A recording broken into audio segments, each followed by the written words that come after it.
As horrifying as it was to see how James Foley died, his parents were determined today to focus on the way he lived.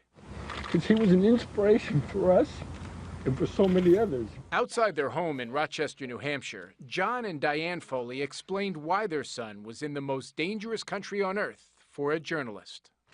He just had deep courage we're struggling to summon. You know, Jim wanted to witness. He wanted to bear witness to all the suffering. Well, why do firemen keep going back into the blazing homes? Because it's their job. And he felt this was his job. This was his passion.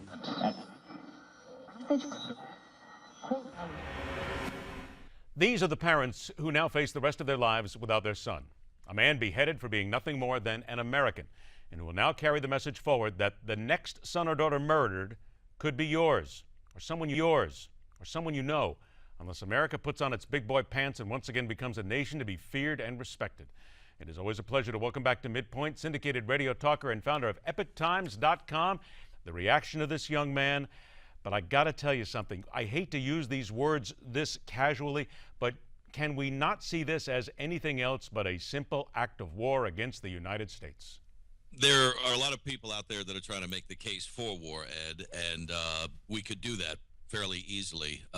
Although it's not a defined space with an enemy wearing uniforms and protecting infrastructure and civilians, which is what the Geneva Convention says you have to do, it's an enemy nonetheless that is really just say kill them all and let God or Allah sort it all out. And yeah, I did, and I made no excuses for that, and I don't do that now. And unfortunately, what we've seen with this gentleman, and unfortunately what we might off and what we might see and what we might see and what we might see, is that at some point that line in the sand has to be drawn not in sand. It has to be drawn in concrete, and we have to send a message that if you mess with a hair on the head of any one of ours, if you mess with any of our infrastructure, if you dare take on this country, we will retaliate, and you will beg us to make the pain go away.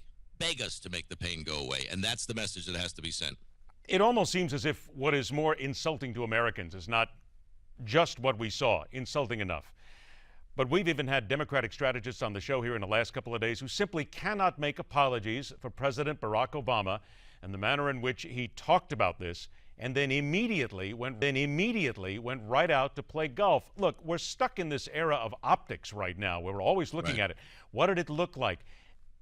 To hell with what it looked like. There are people who are saying it was just the wrong thing to do, but we always seem to go, well, don't worry about it. It'll all go away. Something like this. Look at it another. They're not playing golf, the terrorists. Putin's not playing golf. People who think they can mess with our country look at the optics much differently than we look at the optics, because we're a nation that understands people go on vacation and people want to play golf. The president totally blew it on this one, but unfortunately too many times in the past people have been criticizing him for playing golf when a cat was stuck in a tree. Can you believe the president's playing golf when a cat's stuck in a tree? But when it comes actual time where the president has the optics all wrong, this is where the criticism comes forward.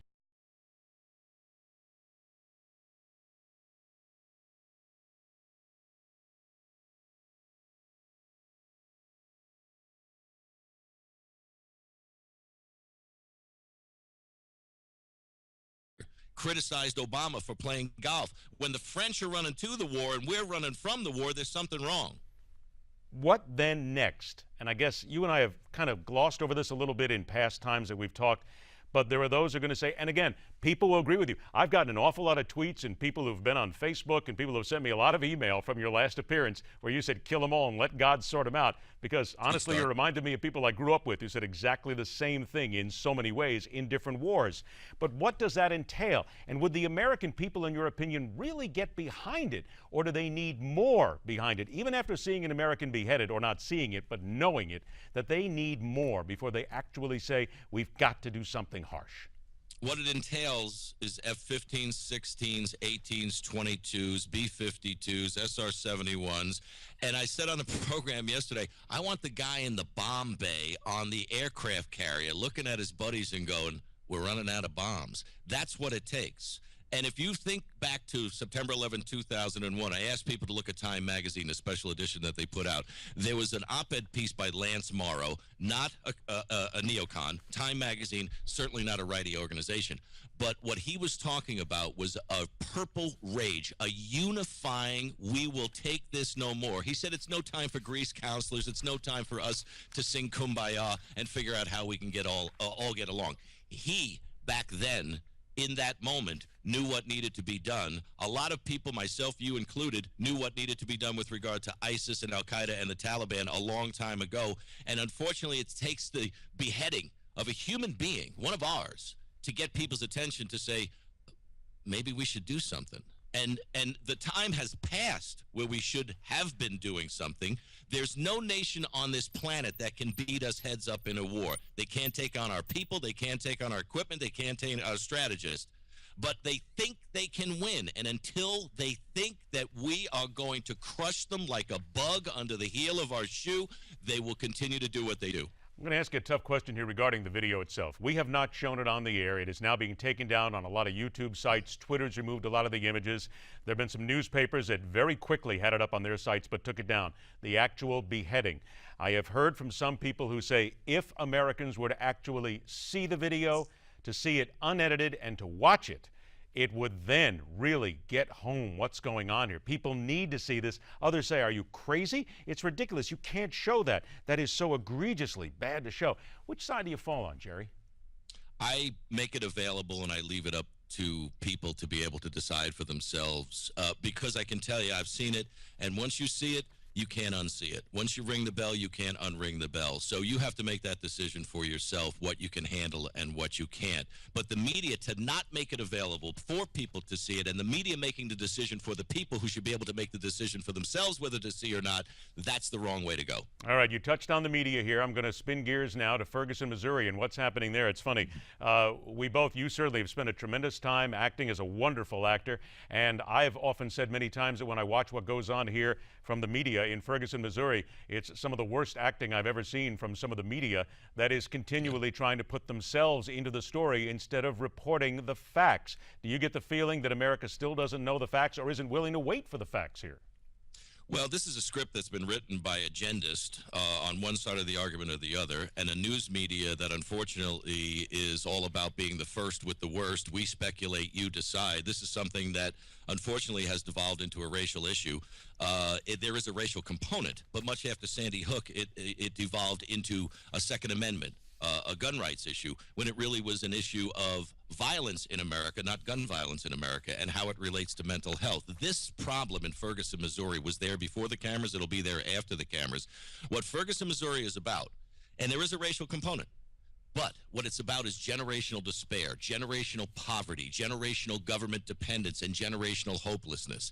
And unfortunately, these are scenes that take place under the guise of a benevolent government that wants to take care of you. If you want to help the people of Ferguson, Missouri, send them luggage and get them the hell out of there. Think of the movie The Truman Show. I know you're a fan. You got your SAG card. Oh, yeah. Jim Carrey's character in The Truman Show, he was on a set. Everything was fake. But he didn't know that until he found the door. And when he went through the door, he found out that there was a much different world outside the fake world that was created by the people that were producing the show called His Life.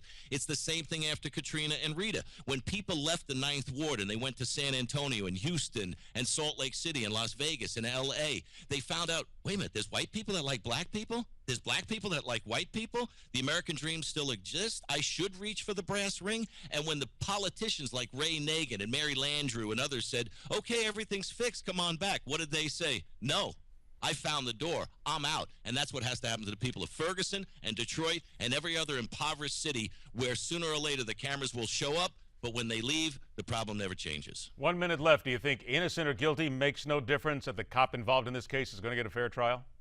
Boy, I hope cooler heads prevail, Ed. I really do. But unfortunately, as an old Wall Street saying is, paint the tape. It seems as if they've been painting the tape in anticipation of the facts. And even if the facts bear out that the cop acted in a rightful manner, I don't think that's going to many to people who have already decided the outcome and what it is that they think has to happen for supposed justice and peace to happen in Ferguson, Missouri. All right, Jerry. Yes, indeed. We both have that SAG card. We both know what good and bad actors are. We're going to have to, it's terrible, but you're going to have to use this as some of the worst auditioning we've ever seen. Because while I work in the media, I am also very much a critic of the people in my business, in my industry, sometimes what they do. And sometimes you just have to let the facts tell the story and stop trying to be a part of the story itself. It's not a movie, my friend, all the time. Jerry, it's always a pleasure to have you on the show. And one day we're actually going to get us to tell you, and you will tell us exactly what's on your mind. I know it's always been tough. We're going to get it out of you one of these days, buddy, I swear. I'm sorry I'm holding back. Have a great weekend, Jerry. We'll see you again. You too. Thank you. All right. Later on this hour, people want less government, but what exactly does that mean? Really, when you say you want less government, where do you want less government? And isn't it fair to say some people maybe need a little bit of government because they can't do it on their own? All right, we'll leave that for you here. But coming up after the break, lace up the gloves because here it comes. It's Friday. What does that mean? There's nothing like a great time to sit and laugh at politics and politicians. The political punching bag is next, right here on MidPoint.